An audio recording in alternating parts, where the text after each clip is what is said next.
আসসালামু আলাইকুম। আলহামদুলিল্লাহ আমি ভালো আছি। আপনারা কেমন আছেন?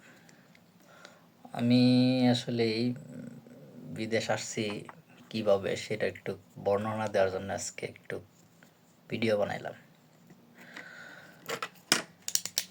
সেটা লেগে আমি ইউটিউবে দেখতেছি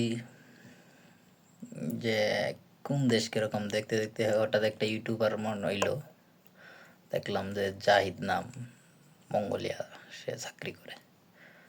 তো ওর ভিডিও দেখি যে মঙ্গোলিয়া কীরকম এই সেই দেখতে দেখতে পরে হঠাৎ করে একদিন দিল যে দুজন ইলেকট্রিশিয়ান লাগবে। আমি আর হোয়াটসঅ্যাপে নক করলাম, ভাই কীরকম ইলেকট্রিশিয়ান কেমনে কি। ওই সময় আমি পাসপোর্ট বানাই নাই। তো দেখলাম পরে বললো ভাই, তা আমি আবার কাজের ভিডিও দিলাম যে আমি এতদিন ধরে চাকরি করি। পরে এজেন্সি আমি একটা সিভি দিলাম, বলো সিভি দেন তাহলে দেখি। আপনার এজেন্সি ফোন দিল, বললাম যে ভাই টাকা পয়সা কীরকম লাগবে, টাকা পয়সা দিয়ে এরকম পরিচয় হইলে এজেন্সিরে আমি বিশ্বাস করলাম। আমি আবার সহজে মানুষের বিশ্বাস করি, যে কারণে জীবনে অনেক বড় বড় ধোঁকা খাইছি। আমি বিশাল বড় বড় ধোঁকা খাইছি।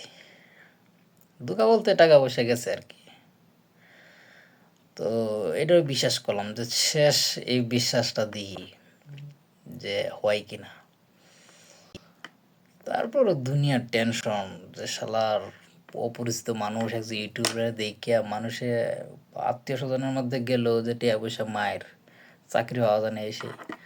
তারপরে যখন আস্তে আস্তে এদের ইন্টারভিউ দিলাম, দেখলাম না ঠিক আছে। আবার ওর মধ্যে অনেক এজেন্সির, এই এজেন্সির যে এজেন্সির মধ্যে আসছি সেই এজেন্সির অনেক লোকগুলো মঙ্গোলিয়া আছে। তাদেরকে জিজ্ঞাসা করলাম, ঠিক আছে। তো লাস্ট পর্যায়ে দেখলাম না ঠিকই আছে, টাকা পয়সা যেমনি হোক ম্যানেজ করে তারপরে এজেন্সিরে দিলাম। আমার ভিসা আসছে, তারপরে 15,000 টাকা দিয়েছিলাম।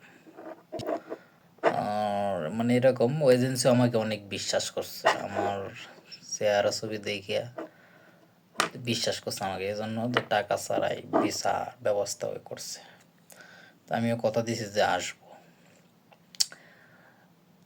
পরে দেখলাম যে এই লোকে তো এজেন্সি টিকিট কেটে লেছে, টাকা ম্যানেজ করতে পারতেছি না। ম্যানেজ তারপরে হইল, ম্যানেজ ট্যানেজ কোনো মতে করলাম, করে দিলাম, হ্যাঁ বললাম।